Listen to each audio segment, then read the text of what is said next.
And hello everybody, welcome back to the channel guys. I hope you're all well. Before we do get into today's video, as always, please do smash that like button and subscribe to the channel for daily Rangers content.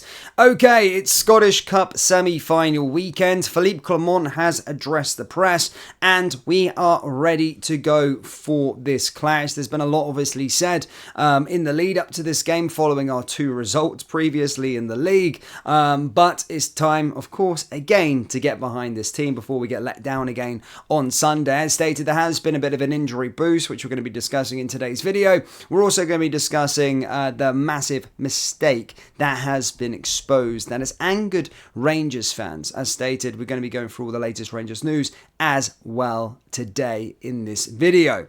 But let's start, of course, with the semi-final up against Heart of Midlothian, a side that we've got a very good record against. Hearts, to be fair, we don't really struggle against Hearts, whether that be domestically, in the league, or whether that be in the domestic cup competitions. We've already done fairly well against them, and so far this season, our last game against them was at Ibrox, and we beat them 5-0. Prior to that, of course, beat them at Tynecastle 1-0. We also beat them in the League Cup as well. We beat them 3-1 in the semi-final there. Then we beat them, of course, at Ibrox again at the start of the season 2-1. So a side that we don't really struggle against. The last time we didn't get 3 points was last season, of course, in the split.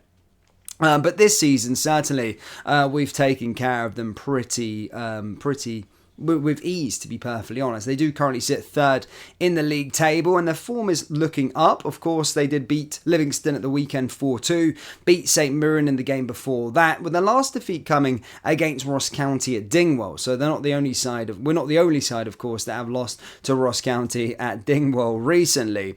But ahead of the clash, guys, we have been handed a boost. Of course, there's been a lot of talk and discussion with regards to the middle of the park, and Mohamed Diomande is going to be fit and available ready for the clash. Clement did reveal that he will be available in his pre-match press conference, and almost begs the question, why has he been missing anyway with this broken thumb? I couldn't believe that he's been missing games due to a sore thumb. He also went further and asked provided an update with Ridvan Yilmaz and stated there's still a question mark for him for Sunday, but will be back relatively soon. He is in training individually on the pitch, but not yet back with the squad. It's a shame that Ridvan's not going to be back in that left-back position, because I think that's the current weak point we have at this moment in time, because we can't play Barisic there. He's proved that he's an absolute nightmare, and I don't really want to play Dujon there. As I said in a previous video, I want to play Dujon more in the midfield. I do think he's probably our best midfielder at this moment in time, so it would have been good to have Ridvan out there on the left. But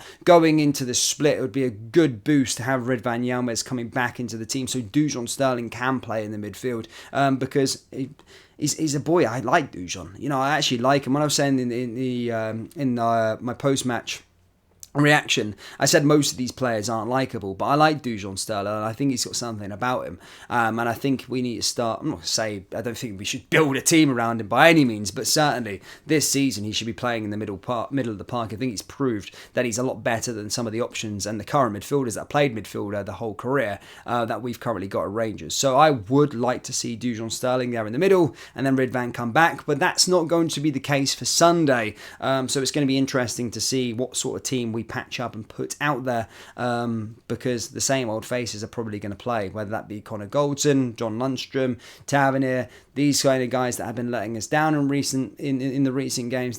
They're going to keep their space. You know that's going to be the case going into on Sunday. But either way, good to see Diomande coming into the midfield, because I think he is quite a good player.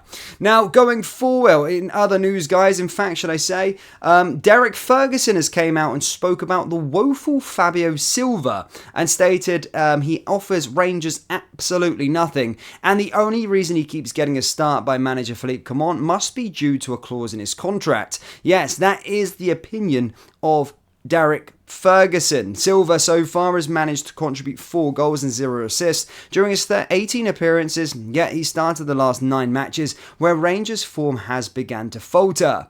Rangers, as stated, have failed to score Dundee last time out, a result that could prove costly in our title bid. Speaking on the Open Goal podcast, the former Rangers midfielder said, Silva offers you absolutely nothing. He must have a clause in his contract that he starts every game, because on his past 5 or 6 performances, performances, he's been nothing short of woeful. He contributes absolutely nothing. £35 million player? What is he? Wide man through the middle? He does nothing. No contribution. It's at that time of the season. If you want to be champions, you've got to have that mental strength under pressure. Deal with it.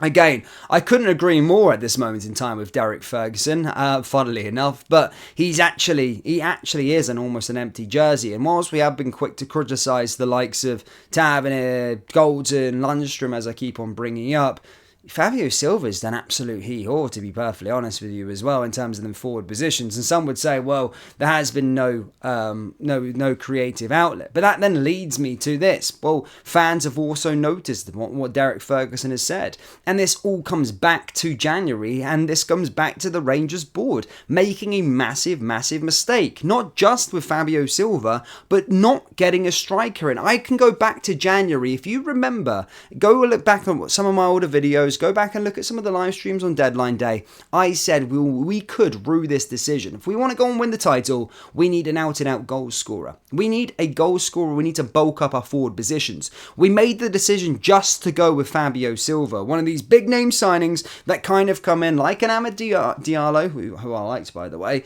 Amad Diallo, the likes of Aaron Ramsey, these big name players that offer absolute hee-haw going forward, just short-term fixes, or supposed to be short-term fixes, and actually turn into short-term disasters, rather than getting someone that can add for a long period of time, bed in for a long period of time, and score goals for us. And at the end of January, every single Rangers fan that I know, were crying on the rooftops to say to the board, go get a player in through the door that can put the ball into the back of the net. We are ruining this now. We are ruining this completely. We have no one that can put the ball into the back of the net. Zero. No one. No one can put the ball into the back of the net. Our forward players are completely toothless, and we are paying for that huge mammoth of a mistake that was made at the end of January by the negligent Rangers board. How could they, looking at the first half of the season, go, we can win a title with Cyril Dessers up top? How the hell? Fabio Silva, obviously they took the punt on him, but as everyone was saying at that time when he came in, and Fabio Silva said it himself, that he's not an out-and-out striker. He likes to play out from the wide. He likes to play from the wide. He's in a forward position, likes to be a part of the build-up. That's not an out-and-out striker. So he never got that target man in, and we're absolutely ruining it. We are ruining it, and that's what I said. The board need to be held accountable as well, and fans aren't stupid. They realise this mistake that board made in January, not getting a striker in through the door. And whether Philippe Clement wanted a striker or not, I have no idea. He's not came out, and he won't come out and say it. But either way, us fans knew, every single fan knew that was a mistake. That was a mistake. And as stated, fast forward to the 19th of April, we are paying for that massive, massive mistake. And the sake, by the way, they love their money, the Rangers board, do they? £60 million. Question is, if we had brought Lawrence Shankland in, would we still be in this position? For the sake of £3 million we could have spent on him in January, £3 million we could have spent on him in January, would we be in this position now? I don't think so. I think we'd have been in a lot better state. Even Lawrence Shankland, I don't think is the long-term answer as our striking problems, but certainly this season, next season, 2 years out of him, at least this season, a £3 million investment would have secured that £60 million bag. I'm pretty sure of it, because he can score against Dundee, he can score against Motherwell, and he can score against Ross County. So I'll leave it with that one. A big mistake made by Rangers board.